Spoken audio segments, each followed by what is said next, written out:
sadar gitu khususnya di pendidikan matematika ada nggak zona English zone gitu, English zone. Jadi yang di area itu mau ngobrolin apapun juga harus menggunakan bahasa Inggris gitu. Ada nggak? Yes, sure. English zone? Ada. In my office.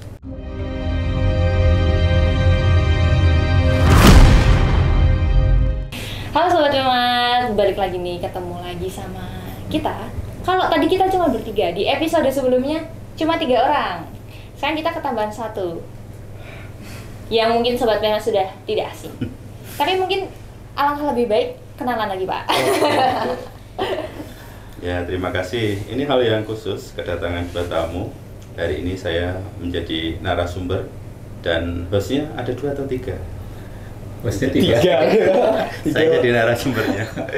Ya, kami senang sekali karena kehadiran Pak TB dan Pak Toto ya, masih Pak Toto ya, bukan Pak Toto, Pak Victor. Bisa dua-duanya. Ya, dengan Miss Mary, terima kasih sudah hadir. Ya, saya Benny Utomo dari S1 Pendidikan Matematika. Hari ini saya senang karena kedatangan tamu-tamu. Kemudian ya senang bisa menyambut dengan ruangan yang baru ya, yang sebelumnya mungkin Mas Toto sebagai alumni belum pernah kesini ya, ruangan ini, tapi dulu pernah sekali kesini itu ya. Ya, nanti ini akan menjadi sesuatu yang membuat kita semua senang bahwa teman-teman itu belajarnya itu berkembang, mengikuti perkembangan zaman gitu. Jadi siapa yang mau saya tanya duluan? Tanya duluan. Mbak Mel dulu boleh? Oh iya, saya yang ditanya atau saya yang tanya ini? Saling bertanya aja. Oke, tadi kan sebenarnya tadi kita udah ngobrol santai tentang kurikulum ya, pelaksanaan kurikulum. Tapi ini versi dengan para pendidik-pendidik gitu. Nah mungkin ini jadi ini ya Pak, kalau kita sebagai mahasiswa kan belum relate karena kita baru ngajarnya kan ngajar anak SMA mungkin. Nah ini mungkin sharing dari para pendidik yang pendidik mahasiswa yang sudah berpengalaman gitu. Silakan. Mengapa gitu? Saya diminta cerita Pak, menjawab apa? Tadi melanjutkan cerita yang tadi Pak tentang kurikulum, implementasi kurikulum. Tadi kan ada banyak banget Pak. Ya, jadi kurikulum yang kita gunakan sekarang ini namanya kurikulum Merdeka Belajar, Kampus Merdeka. Kita siapkan mulai tahun 2021. Nanti dalam desain kurikulum kita ini, lama belajar mahasiswa itu by desainnya itu 8 semester. 8 semester, nanti setiap semesternya sudah ada distribusi mata kuliah yang diambil itu berapa. Kemudian untuk menyelesaikan program sarjananya dalam KKN itu level 6 itu menyelesaikan kreditnya minimal itu 144. Nah, 144 itu bisa diselesaikan mahasiswa itu dalam 8 semester. Apakah harus 8? Ya enggak. Kalau mahasiswa nanti ingin menyelesaikan tidak 8, apakah bisa? Bisa. Berapa semester itu? Tinggal dibagi saja. Kalau 144 dibagi dengan misalkan 20 ya, rata-rata satu semester 20 berapa? 144 bagi 20. Maka itu ketemu 7 sekian itu. Kan 7 semester lebih. Kalau 20. Nah, kalau 24 ya maka ketemunya nanti sekitar 3,5 tahun bisa. Itu secara teori. Jadi by design itu 8 semester, secara teorinya itu 7 semester. Saya ingin menggunakan status saya sebagai mahasiswa, ingin banyak belajar, saya ingin 9 semester, boleh nggak? Kalau bolehnya boleh, bisanya bisa. Tapi ya ini sesuai dengan kebutuhan. Tidak selalu yang studinya itu lama itu hasilnya kurang baik, tidak. Ini semua tergantung ketika studi masa kuliah itu mereka berbuat apa. Banyak belajar sehingga waktunya habis di organisasi, kemudian hasil studinya juga secara akademik tidak begitu tertinggal. Nah, itu nanti kemampuan akademik dicampur dengan non akademik ya, bagaimana berelasi dengan temannya, memecahkan masalah, itu juga akan sangat menunjang ketika mahasiswa itu nanti lulus. Ya, tetapi kalau lama studinya katakanlah 10 semester tetapi 3 semesternya itu nggak jelas kemana, nah tentu saja bukan seperti itu. Yaitu nggak mempelajari tapi sesuatu yang memang ada sesuatu yang kurang baik untuk saat dikerjakan. Oke, baik Pak. Kalau kita membahas masalah kurikulum ya Pak ya, kalau perbedaan mendasar antara kurikulum yang dulu diimplementasikan pada zaman kami, kan kami belum merasakan nikmatnya MPKM mungkin ya. Nah, dengan sekarang 2015 iya betul. betul. Perbedaan mendasarnya apa nih Pak kira-kira Pak? perbedaan mendasar salah satunya kalau SKS tetap ya. Betul. Yang kedua adalah kesempatan untuk belajar di luar kampus. Jadi program studi pendidikan matematika sedang merancang memberikan kesempatan kepada mahasiswa itu bisa belajar di luar program studi itu hingga rekognisi sekitar 20 SKS. Artinya mau belajar di luar kampus, di luar perguruan tinggi, ya kegiatan asistensi mengajar atau kampus merdeka, kemudian kegiatan magang atau praktek kerja lapangan, kemudian nanti boleh nanti membantu saudara-saudara kita yang ada di daerah bencana, kemudian nanti boleh nanti KKN alternatif di mana gitu, misalnya di Ketapang Kalimantan Barat begitu, boleh. Kami bisa merekognisi sehingga kreditnya itu nanti sekitar 20 SKS. Oke. Apakah ada regulasi khusus, Pak? Contoh kalau di tempat tugas saya begitu ya. Di Institut Tugasnya di mana? Saya di Institut Santi Buana, Pak. Di mana itu? Di Bengkayang, Kalimantan Barat. Oh, begitu Kalimantan Barat. Betul. Kami juga sudah menerapkan kurikulum Merdeka Belajar ya, MBKM. Nah, di kami itu implementasinya dimulai dari semester 5, 6, dan 7. Apakah di pendidikan matematika juga seperti itu mungkin, Pak? Atau ada regulasi yang lain mungkin terkait dengan MBKM? Ya. Kapanpun bisa diambil, oh semester 1 saya semangat nih, saya mau ambil MBKM gitu. Apakah mungkin begitu ya? Tidak mungkin. Wah, Atau belum boleh. Belum boleh. Jadi kami mengajak mahasiswa dulu, setidaknya itu sudah cukuplah mereka itu ditanamkan kesananta dharmaan. Jadi misi dari kampus, kebaikan dari kampus untuk ditanam pada mahasiswa, mereka harus belajar itu dulu. Mereka harus mengerti mengapa mereka itu apa hidup jadi sebagai seorang mahasiswa, hidup sebagai manusia, apa guna apa yang mereka miliki di tengah masyarakat mereka itu harus bagaimana, apa posisi mereka di antara orang-orang lain, itu mereka harus tahu dulu. Nah, ketika mereka sudah tahu bahwa mereka hidup itu tidak bisa sendiri dan mereka itu hidup juga untuk orang lain, maka kami boleh mengizinkan mereka keluar. Setidaknya nanti di semester mulai 5, semester 5 boleh, semester 6 5 boleh. Kalau yang sudah berjalan dari kegiatan Merdeka Belajar dengan kampus mana saja? Untuk yang kegiatan belajar di luar kampus yaitu pertukaran mahasiswa, kami mengizinkan bisa mulai semester 4. Belajar di program studi yang lain tapi masih di Sanata Dharma, kami bisa izinkan mulai semester 2. Karena di dalam peraturan akademiknya memberikan ruang bahwa mahasiswa itu wajib mengambil mata kuliah di luar prodinya itu minimal 1 mata kuliah. Mereka boleh mengambil di prodi lain itu mulai semester 2. Tapi kalau mau meninggalkan kampus 1 semester itu pertukaran mahasiswa boleh mulai semester 4. Tetapi untuk asistensi mengajar, kemudian magang, kemudian nanti ada kegiatan kemanusiaan, kewirausahaan yang harus 1 semester, mereka sudah harus menyelesaikan pengajaran pengajaran mikro dahulu sebagai syarat untuk mereka nanti aktivitas di luar atau nilai-nilai kesanata dharmaan itu mereka sudah pahami dulu. Baru kami izinkan mereka keluar, karena mereka keluar bukan sebagai mahasiswa, mereka nanti keluar sebagai utusan dari Sanata Dharma pendidikan matematika. Kami menganggap mereka kegiatan di luar kampus itu sebagai sebuah perutusan.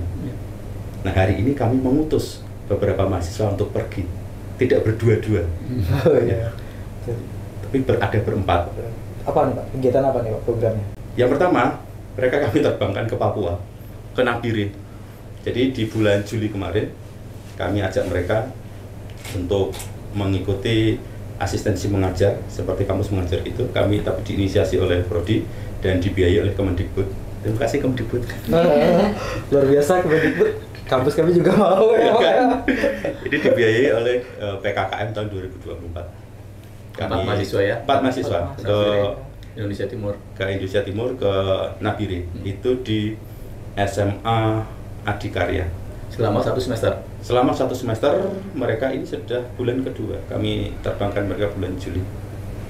Dan kayaknya sudah bahagia mereka di sana. Sudah nyaman gitu? Sudah nyaman. Takutnya nggak mau balik ke sini lagi, Pak? Lah itu, ada satu yang mungkin senang di sana, pulang tempat tinggal dekat sana. Sekalian pulang kampung. Iya, Abidin dong namanya. Atas biaya dinas. Iya betul. Pulang kampungnya. Betul. Di biaya negara gitu. Biaya negara. Lalu yang diharapkan dari program itu apa, Pak? Capaiannya apa, Pak, yang diinginkan, Pak? Kami kalau melihat secara pribadi, kami ingin mereka itu nanti melihat dunia selain yang ada di Jogja. Melihat saudara-saudara kita yang mungkin tidak seperti kurang beruntung, tidak seperti kita merasakan apa banyak hal di sini, Iya. supaya mereka nanti ketika mengajar tahu ya kebutuhan mereka nanti, dunia yang akan mereka hadapi. Dari posisi itu mereka tahu situasi yang sebenarnya, merasakan kehidupan masyarakat yang mungkin kita melihat sebagai yang kurang beruntung. Kami kirim mereka ke sana untuk dapat mengajak mereka nanti mengerti situasi dan mengajar mereka dengan baik sesuai dengan kebutuhannya. Iya, karena tadi saya juga menyampaikan bahwa kuliah di Jogja, kuliah di Sanata Dharma itu sebuah keberuntungan gitu. Karena memang banyak daerah-daerah lain, sebagai contoh nih, wilayah kepulauan, kadang mahasiswa untuk bisa pergi ke kampus, bisa kuliah, naik sampan, Pak. Naik sampan. Perlu perjuangan gitu. Misalkan kuliahnya jam 10 pagi, mereka harus siap-siap dari jam 6, dari jam 7 begitu. Karena memang terkait dengan akses transportasi mungkin tidak selancar yang ada di Jogja begitu. Betul, Ini salah satu contoh di transportasi aja gitu, belum yang lain-lain. Kayak misalkan akses internet, beberapa daerah di luar Jawa sampai sekarang masih terkendala terkait dengan fasilitas dan juga sarana itu begitu. Betul. Beruntunglah yang kuliah di Jogja, kuliah di Sanata Dharma begitu. Ini yang betul kami ajak mereka. Mungkin sesuatu yang bagi kita itu biasa ya. Kita kuliah duduk di tempat ini, bisa minum atau menikmati AC dan seterusnya.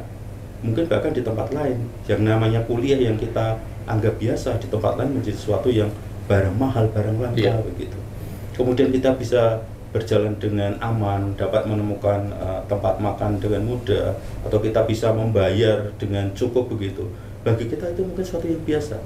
Tapi biasa yang bagi kita rasakan itu mungkin bagi kesempatan orang lain itu ada yang tidak biasa gitu.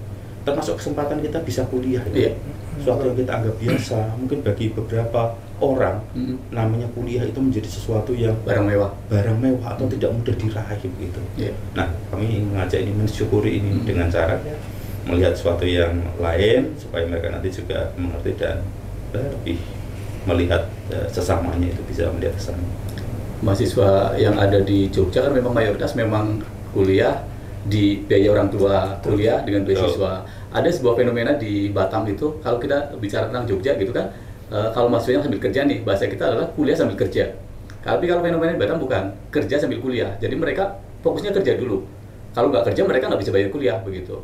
Makanya tadi sangat beruntung di Jogja. Kuliah tinggal berangkat, pagi tinggal berangkat, pulang sore tinggal pulang istirahat tidur gitu. Sudah ada yang bayarin, baik itu orang tua maupun beasiswa begitu. Nah di Batam itu fenomena yang sangat besar adalah kuliahnya kuliah malam. Pagi sampai sore mereka bekerja, malam baru kuliah, pulang jam 10. Nanti jam 10 malam baru selesai kuliah, pulang sampai rumah jam 11, pagi jam 6 berangkat kerja lagi begitu. Jadi sebagian besar mahasiswanya itu orang bekerja gitu ya? Betul, sebagian kerja. Sebagian mayoritas memang kerja sambil kuliah.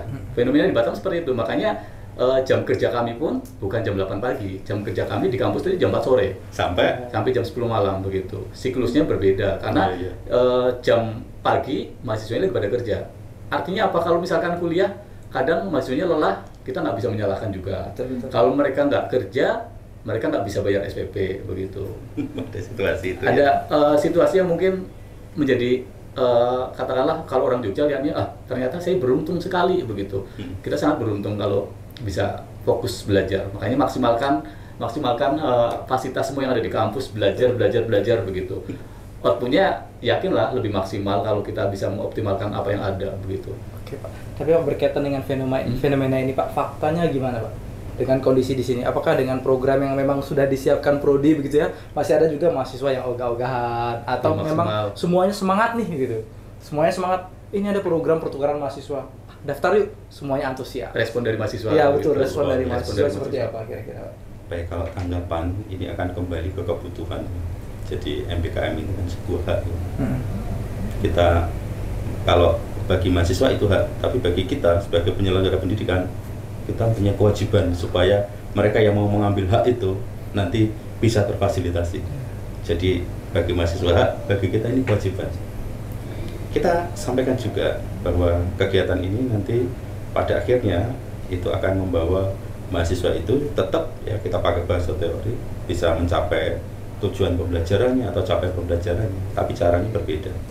Kita sampaikan juga situasi-situasinya. Nah, yang kita lihat di sini adalah kebutuhan mahasiswa. Kalau mahasiswa itu merasakan dengan berkegiatan di luar, mereka akan lebih tumbuh, berkembang begitu. Maka mereka akan mengambil gini posisi ini. Karena latar belakang dari mahasiswa satu dengan yang lainnya, meskipun mereka punya tujuan yang sama, kuliah di sini, mereka punya latar belakang yang berbeda. Nah, perbedaan latar belakang ini akan sangat tergantung apakah mereka akan mengambil kesempatan untuk mengambil kegiatan MBKM yang kami tawarkan atau tidak. Nah, kalau kiranya misalkan ya posisinya mahasiswa itu memang ingin nambah pengalaman, ingin pergi kemana, mungkin pendanaannya kurang, terus di kampus posisinya seperti ini, mungkin tipe mahasiswa yang bosenan begitu. Dia ingin tantangan gitu.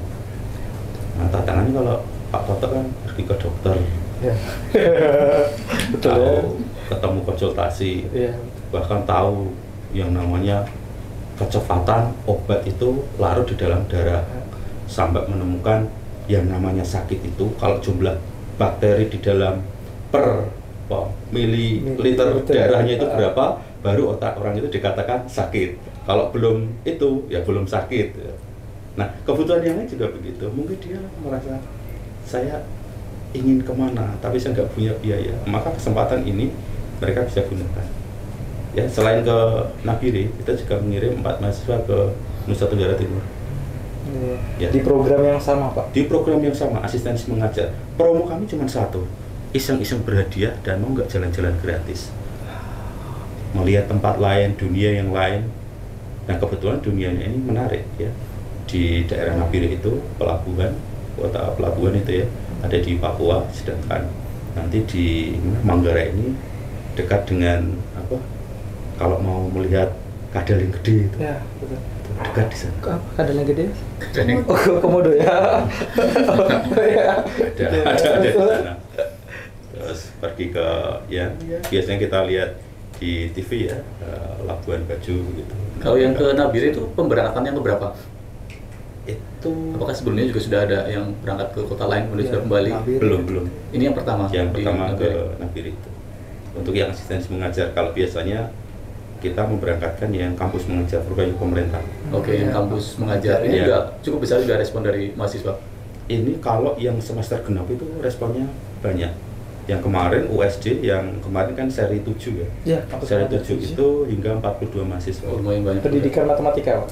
USD. Oh, iya. Pendidikan matematika itu paling banyak itu musim yang ketiga, yang ketiga. Tersebar Banyak. kemana aja itu? Yang PEMAT itu sampai ke Lampung, Lampung.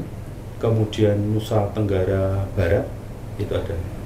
Lampung, Nusa Tenggara Barat itu kita kirim mahasiswa ke sana, yang PEMAT itu ada. Kalau yang USD ada sampai ke Aceh, kemudian waktu itu juga ada yang ditugaskan ke Tolikara. Berarti sudah menyebar di seluruh Indonesia ya, Pak ya? Iya, itu yang musim yang ketiga, kemudian sekarang lebih didekatkan ke dekat tempat tinggal mahasiswa. Nah, mereka ingin di fasilitas itu, kita siapkan fasilitas, tapi kebutuhan mahasiswa tiap semester itu agak berbeda-beda. Nah, kebetulan ini ada yang berani nekat itu. Ya, ya. Menanggapi panggilan ini, coba perjalanan masa sih masih pergi ke Indonesia aja 24 jam. Oh, ternyata iya. Betul. Ini kan kalau programnya di skala nasional ya, Pak. Betul. Kalau misalkan di internasional ya, Pak, untuk mahasiswanya. Internasional Ya. ada juga. Makanya salah satu supaya bisa bersaing termasuk di internal juga, karena ini kan sifatnya dari universitas dan sifatnya kompetitif juga, Iya. terutama kemampuan bahasa. Maka ada pembelajaran yang semacam pertukaran mahasiswa itu selain ISMA itu dikoordinasi oleh kantornya Biro Kerjasama. Nah, sebenarnya selama ini yang banyak mengambil bagian itu adalah mahasiswa yang bahasa Inggrisnya baik begitu. Ya, Nah, ya. PEMAT sendiri meskipun secara akademik baik, tapi kemampuan bahasa itu kurang didukung. Nah, itulah mengapa dalam 3 tahun terakhir ini saya ajak mereka itu learning calculus and English. Oh, sudah belajar matematika, Kemudian bahasa kalkulus, Inggris, gitu. English begitu ya, Pak ya. Contohnya, Contohnya ini ya. Produk yang sudah berhasil Produk yang begitu ya. sudah Termasuk Mbak ini berhasil. juga, Pak. Mbak Ini ini sudah berhasil. nekat juga. Iya. Jadi mungkin melatih mengajar menggunakan bahasa Inggris gitu ya. Betul. Jadi ketika nanti sudah terjun ke lapangan, sekolah-sekolah yang mungkin bilingual sudah lancar begitu ya, Sudah Mbak lancar. ya. Betul. Saya kira memang diperlukan ya, Pak ya. karena sekolah-sekolah berkembang begitu ya, kurikulumnya juga internasional, Cambridge kurikulum dan lain sebagainya. Betul, begitu ya. situasi di luar seperti itu. Tapi ini semua kembali ke kita ya. Kita merasa perlu tidak dengan itu. Maka nanti bisa ditanya Mbak Nita yang ada R-nya itu. Mbak Nita. Iya. Bagaimana, apakah merasa tertarik dengan seperti ini atau merasa kesulitan? Secara umum masih merasa kesulitan. Saya sampaikan kalau mereka kesulitan, kamu kuliah di tempat yang benar. Kalau kuliahnya bohong ke tempat yang sudah kamu tahu enak-enak saja, masa mau membayar sesuatu yang seperti itu? Iya. Sayang kali uangnya. Ya. Betul. Jadi bayar sesuatu untuk mereka yang nanti bayar sesuatu untuk yang mempersulit mereka itu ya. Mungkin bukan mempersulit, tapi membawa mereka keluar dari zona apa sih namanya itu? Zona aman. Zona nyaman. Ya. Kalau di sekolah itu zona aman, dicat. Buat nyebrang jalan. Kalau ini zona nyaman gitu. Zona ya. nyaman. Karena memang banyak di kota-kota besar itu sekolah-sekolah yang sudah menerapkan sistem pembelajaran bilingual, gurunya mata pelajaran apapun ya wajib mampu bahasa Inggris begitu. Jadi ngajarnya mix Indonesia Inggris untuk bisa komunikasi dengan siswanya. Apalagi kayak misalkan kita di wilayah perbatasan nih, kita berbatasan dengan Singapura, berbatasan dengan Malaysia. Kalau guru kemampuan bahasa Inggrisnya kurang, memang nanti value-nya jadi agak sedikit berkurang begitu. Tantangannya apa? Yang ketika di Batam dekat dengan Singapura itu. Ya, tantangannya ada. karena memang beberapa sekolah, terutama sekolah-sekolah SMP, SMA yang memang punya standar internasional, punya kurikulum internasional, itu memang saat sekarang ini gurunya diambil dari luar justru gitu. Itu kan sebenarnya Luar itu maksudnya? dari luar Indonesia. Luar Indonesia. Karena dianggap kemampuan bahasa Inggrisnya. Nah sekarang kalau guru-guru dari Indonesia sendiri sebenarnya punya kemampuan bahasa Inggris yang bagus, kenapa tidak gitu kan? Daripada ngambil dari luar, mendingan kita maksimalkan SDM Indonesia yang sudah belajar maksimal, punya kemampuan bahasa Inggris yang bagus untuk mengajar sekolah-sekolah yang kurikulum internasional itu tadi. Gajinya USD. Pasti berbeda ya antara guru dari Indonesia maupun dengan guru dari luar, itu berbeda walaupun mengajarnya sama nih, sama-sama matematika begitu. Namun terjadi memang perbedaan yang cukup lumayan begitu. Makanya alangkah lebih baiknya kemampuan kita tambah. Mungkin kalau misalkan banyak orang belajar bahasa Inggris nih, saya yang berbeda bahasa Mandarin misalkan, itu juga menjadi nilai lebih buat alumni gitu. Jadi ada ketika nanti sudah lulus, apa kelebihan kamu dibanding yang lain? Saya mampu mengajar mengajar matematika dengan bahasa Mandarin misalkan gitu. Itu sangat dibutuhkan. Emang kuliah ada kuliah bahasa Mandarin? Ada saya. Wadah. Bandingannya Promo namanya ini. promo. Matematika Mandarin. Oh gitu. Iya. Di temen saja? Di temen saja? Belum. Di Cucinali? Di Cucinali? Tanya Bu Aini. Di Aiwo. Di Aiwo. Berarti pilihannya itu sekarang ya, Pak ya? Mata Betul. kuliahnya ya? Kami ada ya mau introduction itu. Tapi masih very basic, sangat dasar ketika mereka akan belajar Mandarin. Oke, kalau kita berbicara tentang mata kuliah begitu Pak, ciri khasnya Sanata Dharma, pendidikan matematika Sanata Dharma apa Pak yang ditawarkan Pak? Yang mungkin di kampus lain Betul. tidak menggunakan baik dari mata kuliah maupun dari sistem begitu. Betul. Kampus lain tidak ada loh. Hanya ada di Sanata Sanata Dharma Dharma. loh. Jadi kalau anak SMA ingin kuliah matematika spesial, misalkan sebagai contoh etno nih. Iya betul. Etno, sadar aja gitu. Jangan kampus lain karena spesifikasinya di sadar di bidang itu gitu. Kalau sadar gimana, Pak Ben? Kalau untuk yang pembelajaran, jadi kita di matematika ada dua, satu kuat di pembelajaran, satunya ada di matematik teorinya itu. Untuk di pembelajaran kita berciri khas pedagogi reflektif. Jadi keunggulan dari PEMAT secara umum atau USD itu mereka lebih dikenal dekat dengan siswa. Jadi kalau seorang atau sebuah institusi berkaitan dengan ingin mencari sosok guru yang supaya mereka nanti bisa menjadi teman bagi siswanya, maka biasanya ke Sanata Dharma. Carilah alumni dari sadar begitu. Betul. Ya. Salah satu yang terkenalnya begitu. Guru yang lebih humanis ke siswanya, Betul. Guru yang lebih dekat dengan siswanya, mungkin memperhatikan aspek psikologis dan lain sebagainya. Berarti nanti yang lagi cari guru nih, cari guru kalau misalkan pengen gurunya dekat dengan siswa, cari guru alumni dari sadar begitu ya Pak Ben ya. Bisa, itu promo kami. Iya. Yang kedua, kami ajak mereka nggak takut. Ya, kalau biasanya dengan kecoa takut, ini kami ajak mereka main dengan ular. Serius ini. Serius. Main dengan ular. Gitu. Ularnya pun ada ular yang besar, jenisnya Python gitu. Itu. Iya. Pemrograman ini ya. Mereka nggak takut.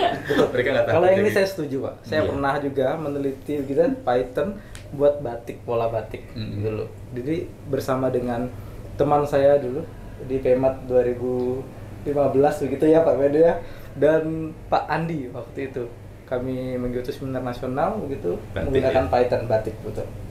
Ini real sekali. Jadi ingin mengajak mereka tidak terlalu ketinggalan dengan teman-teman yang lain atau bisa menjadi ini yang membuat ketika matematika berbeda itu berani untuk mengembangkan pembelajaran dengan teknologi. Karena sekarang yang sedang berkembang itu adalah Python dan banyak digunakan, maka kami beralih sejak 3 tahun ini beralih dari Pascal itu ke Python. Ya antaranya itu adalah MATLAB, tapi MATLAB-nya masih digunakan kan sifatnya engineering, tapi beralih ke Python karena situasinya kalau ke Python nanti untuk programming kemana-mananya lebih mudah. Nah sekarang ini juga kita ada kelas kolaborasi untuk pemrograman Python.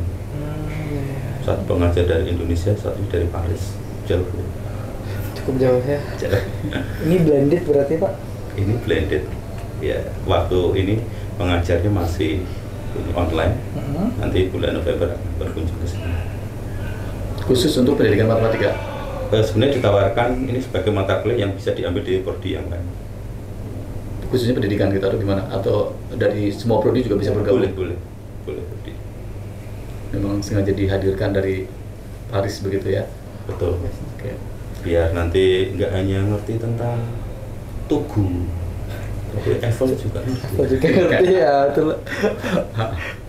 Semakin berkembang begitu. Betul, kami ajak mereka supaya mereka mengerti karena kan matematik tanpa programming itu juga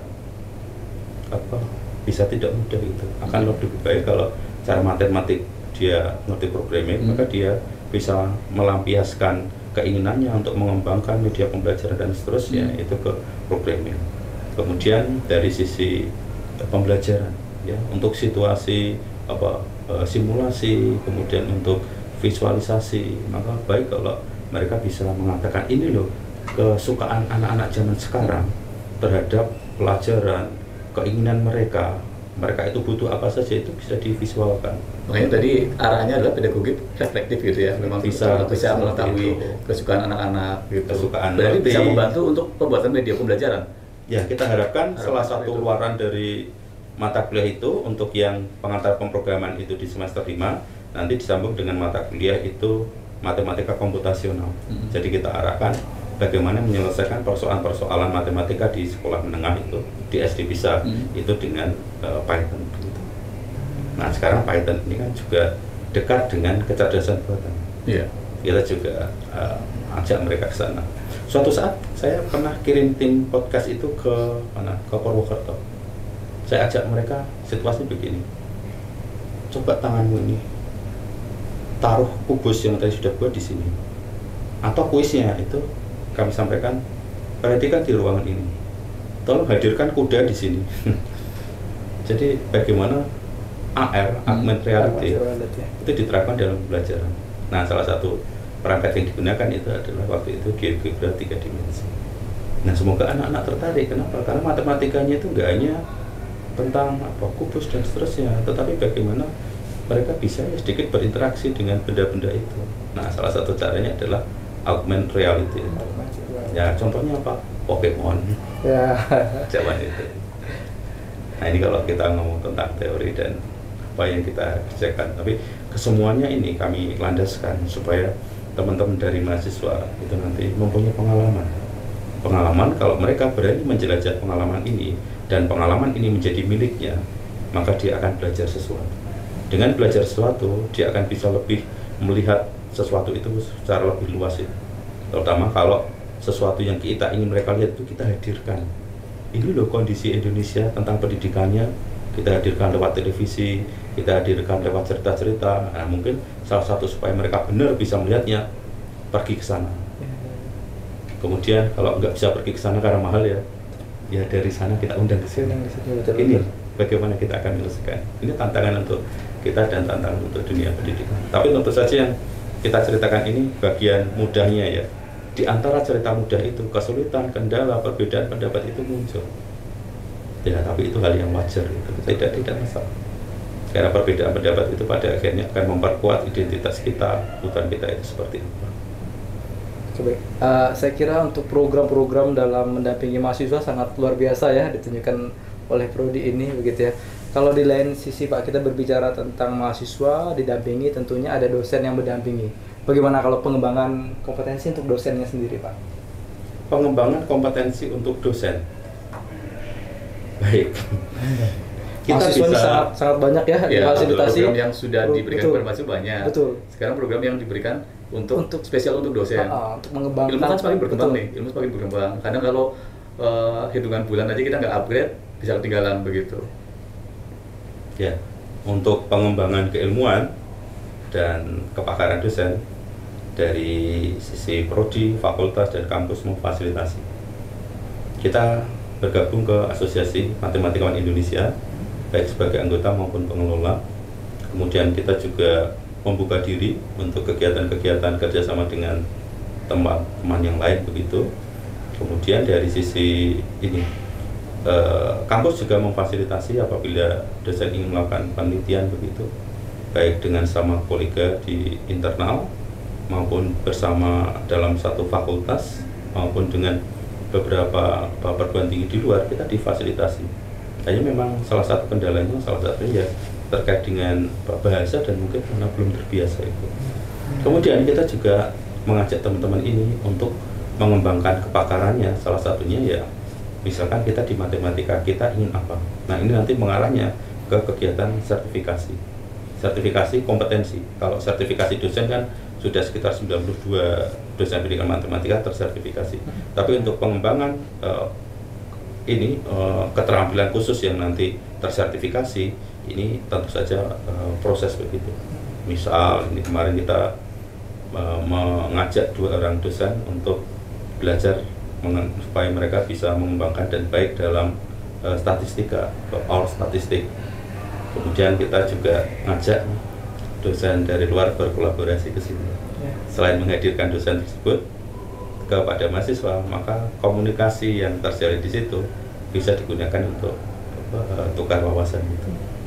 Nah, media-media itu yang dari universitas, kemudian dari fakultas atau dari prodi ya kita rancang kesempatannya apa itu supaya dosen-dosen itu juga bisa berkembang. Nah, salah satunya juga berangkat studi ke luar negeri. Iya. Gitu. Berarti membuka kesempatan ya Pak ya bagi dosen-dosen untuk diberikan diri, kesempatan. Gitu. Bahkan sebenarnya bukan kesempatan, dipaksa. Begitu. Dipaksa. Nggak diancam aja. Jadi artinya dari program kepada mahasiswa cukup banyak, program kepada dosen juga cukup ada gitu. Dan kedua program ini nggak mungkin berjalan kalau nggak ada support dari atas begitu. Betul, support, pasti. izin dan kesempatan membuka ruang supaya mahasiswa dan dosennya itu berkembang, dan itu dibuka untuk ruang untuk itu. Iya, artinya kan semua juga bisa running well ya, berjalan dengan baik. Betul. Kendala, hambatan, apapun programnya selalu akan ada, cuma bisa dijadikan sebagai sebuah tantangan gitu, bukan hambatan lagi, bukan ancaman lagi, tapi tantangan yang harus diselesaikan gitu ya Pak Ben ya. Tinggal kita akan mensikapinya bagaimana. Iya. Dari mahasiswa sendiri bagaimana? Merasa sudah terpuaskan dengan adanya program yang sudah diberikan dari program studi, dari universitas, program ini cukup banyak nih. Apakah teman-teman ini juga dirasa sudah memanfaatkan dengan maksimal atau masih setengah hati, atau jangan-jangan belum ada sosialisasi, jadi nggak tahu gitu. Gimana Mbak? Oke. Kalau dari segi mahasiswa, dari saya pribadi itu saya cukup merasa sudah sangat difasilitasi, terutama dari yang MBKM ini, karena banyak teman-teman saya yang ikut berpartisipasi ke MBKM ini, bahkan sampai tadi ke luar Pulau Jawa ya, luar kota, lalu ada juga yang di dekat sini itu prodi sudah sangat memfasilitasi dan mendukung menurut saya. Jadi memang diarahkan lalu dibekali dengan ilmu-ilmu tersebut. Mungkin secara mengajarnya itu sebenarnya bisa ya, tapi kan kalau dari saya pribadi itu lebih ke bagaimana bertahan hidupnya di sana. Nah, itu juga dari prodi itu mengajarkan seperti itu. Lalu untuk metode pembelajaran dan lain sebagainya, mungkin tadi seperti penggunaan Python dan lain sebagainya, itu juga saya juga cukup merasa sudah sangat difasilitasi karena selain pemrograman komputer, lalu ada matematika apa tadi komputasional, itu juga ada beberapa seperti data science, lalu ada juga satu lagi apa ya, mata kuliah. Ada satu mata kuliah yang juga menggunakan perangkat. Jadi Big itu data. Iya. Itu menurut saya membuka mata bagi mahasiswa. Jadi nggak semata-mata tentang matematika, tapi juga harus melek teknologi seperti itu. Dan itu juga dosen-dosen pendidikan matematika menurut saya sudah cukup baik untuk mengajarkan itu. Ya, artinya dari mahasiswa pun sudah puas nih dengan adanya program yang sudah diberikan.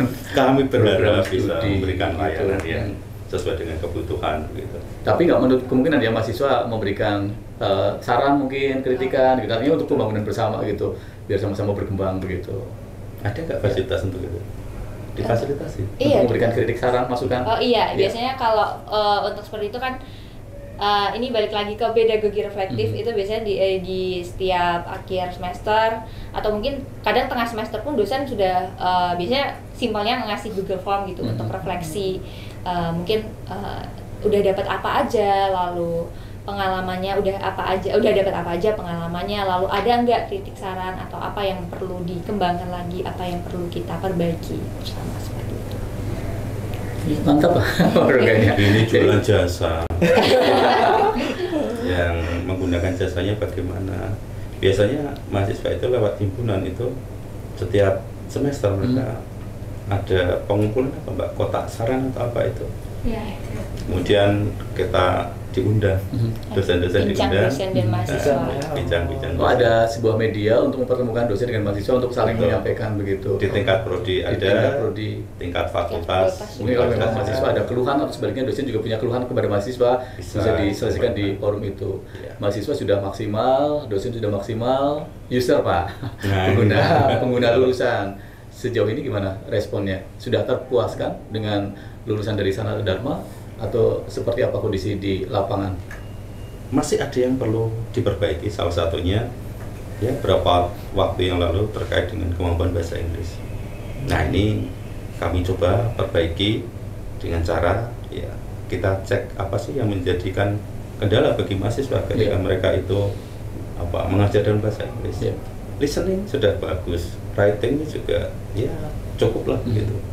Tapi ternyata yang kurang adalah speakingnya. Tidak banyak ruang yang dipersiapkan untuk mereka itu berlatih speaking.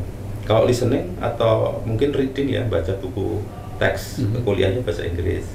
Kemudian untuk listening itu dengar lagu-lagu atau sering mendengarkan kuliah di internet berbahasa Inggris, oke.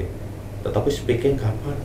Nah, ini mungkin ruangnya tidak ada. Makanya tadi diciptakan program kalkulus teaching in English gitu ya, untuk memberanikan nyali mahasiswa berbicara menggunakan bahasa Inggris gitu. Betul. Sebenarnya bukan hanya kalkulus, tapi mata kuliah matematika itu kami sajikan, kami siapkan yang in English, fully in English. 100% in English gitu ya? Ya, tapi kalau ada kendala ya kita bilingual gitu. Oke. Saya tanya, bisa juga ke mbaknya ini?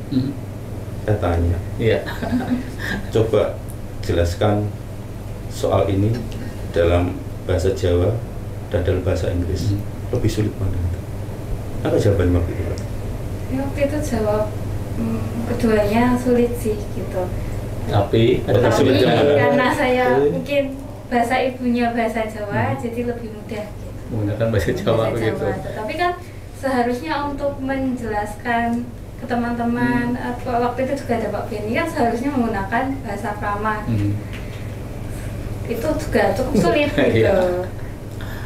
Kalau bahasa Inggris di Sanata Dharma kan memang salah satu program studi yang diperhitungkan di Indonesia nih. Ya, di pendidikan bahasa Inggris. Iya, bahkan tetangga saya ini di Batam, kuliah bahasa Inggris pun sampai ke jauh-jauh ke Jogja. Di Sanata Dharma begitu, karena memang prodi pendidikan bahasa Inggris juga merupakan tadi salah satu yang diperhitungkan di Indonesia begitu. Harapannya sih dari pendidikan matematika juga bisa mengimbangi kemampuan bahasa Inggrisnya, karena membawa nama sadar begitu ya Pak Ben ya. Betul, ini yang menjadi perjuangan itu. Dan tantangan pastinya. Dan tantangan. Atau kadang-kadang kami berpikir, apa karena kita berusaha seperti itu malah mahasiswa jadi takut begitu? Iya Pak. Kalau ditawarkan untuk kuliahnya dibantu bahasa Inggris, tidak usah bayar lebih untuk itu, difasilitasi oleh dosen, atau malah kita maunya buat mahasiswa itu bisa tumbuh, bisa belajar, tapi jangan-jangan ini malah mahasiswanya takut. Yang dirasakan mahasiswa. Iya, tahu mahasiswa ini. Kalau yang dirasakan mahasiswa, karena kemarin saya juga sebenarnya micro teaching dapatnya yang bilingual gitu ya Pak. Tapi awalnya itu tidak berminat ke bilingual karena menurut saya mengajar dalam bahasa Inggris dengan kemampuan saya basic bahasa Inggris saya yang menurut saya kurang itu kayaknya sulit gitu ya. Tapi memang karena harus dijalani dan memang mungkin ini Pak lebih ke ditekankan bagaimana ke depan kita melihat bahwa banyak pekerjaan yang memang mengharuskan bahasa Inggris. Mungkin ke itunya aja sih Pak. Jadi biar mahasiswa lebih sadar lagi pentingnya belajar bahasa Inggris karena ketika dijalani pun sebenarnya tidak terlalu sulit gitu. Are you sure? Ya, sebenarnya karena tekanan ya Pak ya. Jadi mau nggak mau harus mengajar di depan pakai bahasa Inggris ya gimana Pak? Ya walaupun masih belepotan, tapi ya berani itu ya. Iya. Tapi nggak coba praktek ngajarnya bahasa Inggris, nggak coba? Praktek ngajarnya kemarin? Oh enggak Pak. Enggak. Kami berikan kesempatan juga. Ada beberapa sekolah mitra dari FKIP, mitra USD itu mereka menyelenggarakan pembelajaran dengan bilingual untuk bahasa Inggris. Salah satu mitranya ada di Sekolah 3 Bahasa di Magelang. Kami kirimkan ke Indonesia, sana. Inggris satu lagi apa? Biasanya di sana Sekolah 3 Bahasa dengan Mandarin. Mandarin, Inggris, Indonesia, Mandarin begitu. Ini Mandarin juga merupakan bahasa yang perlu juga dipelajari. Di Sadar gitu khususnya di pendidikan matematika ada nggak zona English zone gitu, English zone. Jadi yang di area itu mau ngobrolin apapun juga harus menggunakan bahasa Inggris gitu. Ada nggak? Yes, English zone? Ada. In my office. Di ruangan Friday in English day in my office. every day. Friday. Oh, Friday aja. Oke. Jadi kalau mereka mau datang ke kantor saya, kalau pas Jumat bahasa Inggris. Mau tidak mau, mahasiswa kan harus mempersiapkan nih percakapan gitu kan. Betul. Di ruangan Pak Ben gitu. Betul. Terus Jadi di kalau ruangan mereka menghindari hari Jumat, Kamis gitu, ya Mandarin. Kamis itu juga Jumat di kantor saya. Gitu. Selasa Jumat. Tiap hari ada Jumat begitu. Betul. Senin juga Jumat di kantor saya. Jadi lokal zone. Jadi lokal. Apapun harinya di ruang saya itu mesti Jumat. Harus menggunakan bahasa Inggris mau nggak mau begitu. Because Jumat is English day in my office. Termasuk juga berlaku untuk dosen begitu ya. Dosen Yes, so. bercakap dengan Pak Ben juga harus in English begitu. Iya. Kalau gitu kita juga kita enggak. Karena kalau menurut kita ya pengalaman di lapangan ya Mas ya memang sangat diperlukan untuk skill kemampuan bahasa Inggris gitu ya. akhir-akhir ini begitu. Tidak hanya untuk sebagai pengajar begitu ya, tapi nanti teman-teman mahasiswa yang memang mau melanjutkan S2 ataupun S3 nanti ya begitu akan membutuhkan skill itu kalau menurut saya. baik dalam gitu maupun ya. luar negeri. Betul, baik dalam maupun luar negeri. Terbukti ya kemarin ya di kuliahnya itu ya. Iya, terbukti sekali gitu ya. Jadi sangat-sangat membantu sekali Pak begitu. Karena memang tidak hanya terkait dengan kemampuan bahasa pada saat tes masuk, tapi ketika sudah kuliah nih referensi kita Betul, memang mayoritas referensi. menggunakan bahasa Inggris. Betul. S2 Harus maupun bisa S3. membaca, strukturnya juga harus ngerti dan dipaksa itu. Dipaksa. Betul. Kalau dipaksa kan mau nggak mau harus bisa begitu. Jadi salah satu ruangan Pak Ben ini ruangannya dipaksa menggunakan bahasa Inggris gitu. Ya, Iya. ruangan saya, ruang kerja saya. Kan mereka datang untuk minta tanda tangan. Iya. Betul. Iya. Kalau mahasiswa gimana? Kalau masuk ke ruangan Pak Ben? Merasa terbebani tidak? Terbebani atau Gitu. sudah harus disiapkan begitu? Atau perlu tulis dulu? Saya mau ngomong apa ditulis dulu? Atau menggunakan media translate dulu? Saya mau ngomong apa gitu? Gimana persiapan masuk? Baru masuk ke ruangan Pak Ben dulu loh. Mungkin menyiapkan ya. Menyiapkan tujuannya apa. Jadi menyiapkan nanti di dalam itu mau ngomong apa gitu. Dia harus disiapkan. Gitu. Ya, mempersiapkannya tujuan. Saya tanya satuan, Pak. Kadang belasan juga Belasan. iya. Semuanya bisa dimulai dari yang terpaksa sih Pak ya. Tapi akhirnya nanti jadi terbiasa begitu. Betul. Pelan-pelan nanti akan jadi terbiasa. Nah, permasalahan itu ruang untuk membiasakan itu yang belum banyak gitu. Untuk yang Inggris ya, sehingga Ya. situasi itu dibiasakan. Termasuk juga ruang ini kita siapkan mereka untuk ya paling enggak nanti punya pengalaman lah. Pengalaman jadi apa? Guru, mengajar pernah, apalagi pernah jadi presenter, pernah jadi sutradaranya, Produser, editing, pernah tanggung jawab gitu. editing dan seterusnya. Ada pengalaman itu. Nah ini juga kadang-kadang dibawa keluar ya peralatan ini. Ya. Nah, tapi untuk yang periode kepengurusan mereka belum saya ajak keluar, ini sedang disiapkan untuk kegiatannya. Jadi Pak Ben selain ketua program studi juga sebagai pengawas juga di sini di podcast begitu, Iya, saya mengawasi, ngompori, menyemangati, meneladani, gitu kan, memberikan teladan. Pada saat ini juga agak bingung, cuman di mata mereka nggak boleh bingung saya ini. Oh gitu. Saya harus bisa memberikan setiap, kalau mereka punya pertanyaan, saya harus bisa menjawab. Ya, jadi mereka percaya pada saya. Makanya datang ke saya untuk bertanya itu. Gitu. Jadi kedepannya mau dilebarkan lagi nggak cuma ruangan Pak Ben, tapi nanti ditargetkan satu lantai semua Betul. full menggunakan bahasa English zone gitu. Mau nggak mau Itu that's a good idea. maksudnya jadi Iya. kalau saya mau naik ke lantai 2, saya harus siap-siap bahasa Inggris gitu. Kalau mau ke lantai 3 kuliahnya kan melalui lantai 2. Masa diem aja gitu. Lapar diem aja gitu kan nggak mungkin juga. Terus ngomong sama temennya lapar gitu. Pakai bahasa Inggris. Betul itu jadi ide yang baik. Mungkin mahasiswa nanti banyak ikut ke kegiatan konsep pencinta alam. Mereka naik dari lantai 1 ke lantai 3 itu pakai tali. Biar nggak lewat lantai 2 gitu. Iya. Jadi lebih terambil. Lantai 2 English zone gitu kan. Termasuk alumni juga nanti kalau datang dari 2 harus speak in English. Boleh kita siapkan dari Iya. sekarang nih. Mas. Saya juga siapkan. Kapan datang lagi? Gitu. Monggo silakan. Boleh Mbak boleh menyimpulkan begitu? Silakan. Oke, menyimpulkan tadi cukup banyak dari depan tadi dari MBKM, dari bagaimana kampus memfasilitasi, lalu ke bahasa Inggrisnya juga. Ya, tapi itu saya percaya sebagai mahasiswa itu pasti usaha yang terbaik dari dosen untuk ya menciptakan generasi-generasi untuk lebih baik lagi. Tentunya kan buat kebaikan ya Pak Beni ya. Ya, betul. Biar jadi lulus dari Sanata Dharma tuh ada ilmunya gitu, nggak cuma dapat gelarnya doang gitu. Seperti itu. Jadi terima kasih Pak Beni. Karena kan kayak gini juga kita jarang sharing sama Pak Beni juga. Dipaksa sih pakai bahasa Inggris Iya, kan. prodi kita kan sibuk, Pak. Gitu. Podcastnya sudah pernah Pak pakai bahasa Inggris? Belum. Iya. Habis ini Iya. ya. Iya. Ini closing dulu, habis itu lanjutin Inggris. Lagi. Oke, ya mungkin nggak apa-apa. Ini bagus mungkin biar besok teman-teman podcast juga belajar lebih lagi untuk bahasa Inggris, editingnya, humasnya, nanti tim kreatifnya, hostnya juga. Terima kasih idenya, Mas. Oke, gitu dulu aja bincang-bincang sore kita hari ini. Terima kasih untuk Pak Beni, untuk Mas dan Bapak. Semoga mungkin di lain waktu bisa ngobrol lebih panjang lagi. Seperti itu. Terima kasih, bye-bye. Bye-bye. Bye bye. Cek-cek. Yes. Yeah.